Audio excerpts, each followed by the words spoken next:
Okay, so I'm going to show you how to do the week 2 lab. And the week 2 lab, to start off with, you need to go into modules, not week 2, week 3 lab, sorry.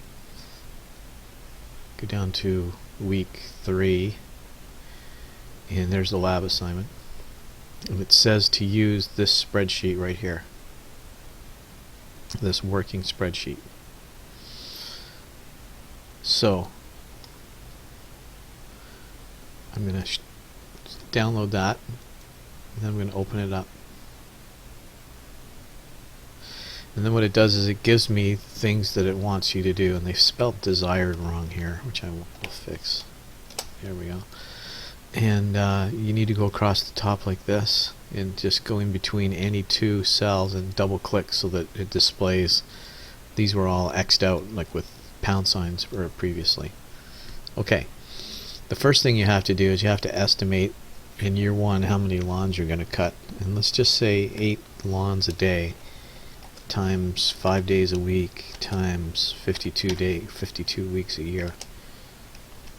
Whoops, that would be equal sign 2080. You don't type anything in these grayed out areas.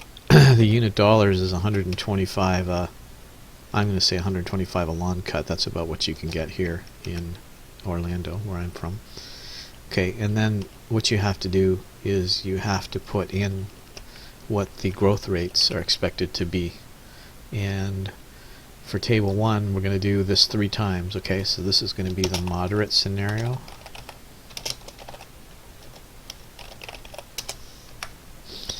We're going to take that as their moderate scenario, and it says it's 1% for the second year, and then 3% for years 3, 4, and 5. 3%.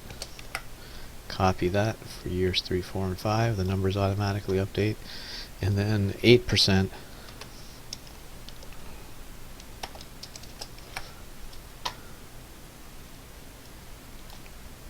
All this.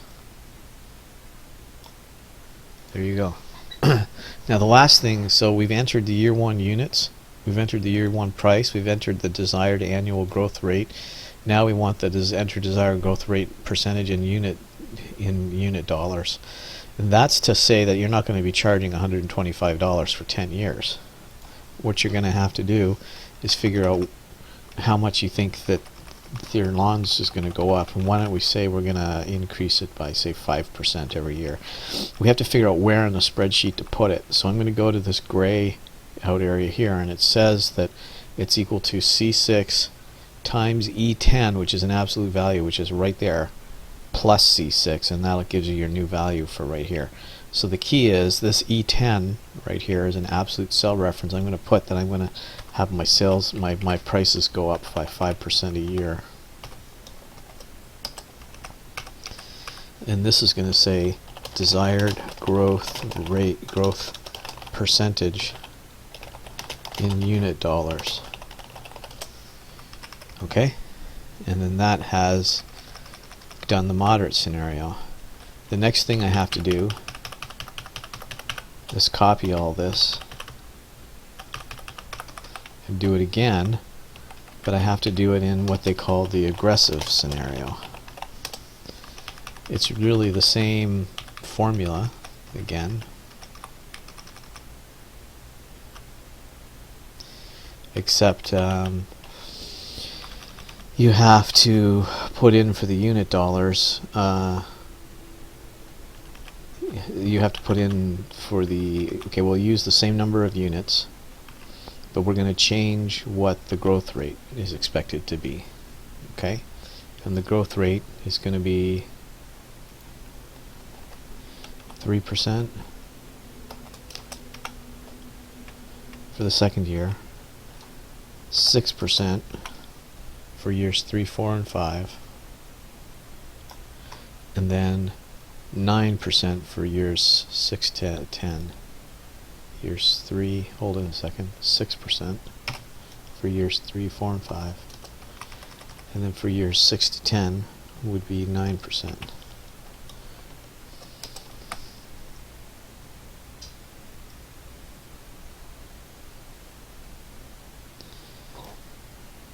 There we go. Now we've got to use this formula again. And we're just going to continue using this 5% growth rate. This formula will go back to E10, which is 5%. We're going to use that in every scenario, so we don't have to change the formula or anything. The last thing we have to do is copy this again.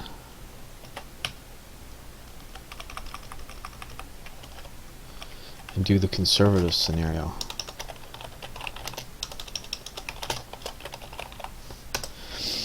And for that, what will change is we'll have negative 2% in the first year, 1% for years 3, 4, and 5, and then only 2% for years 6 to 10.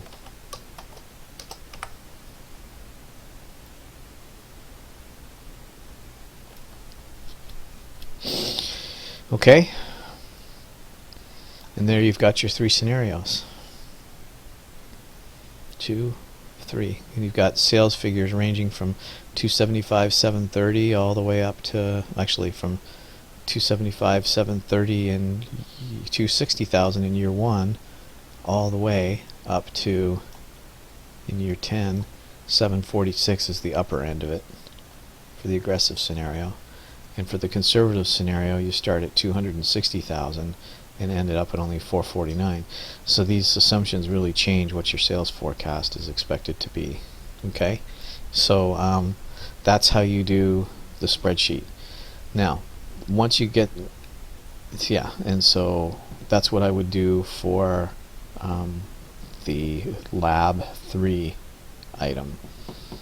Okay, save it and you're done.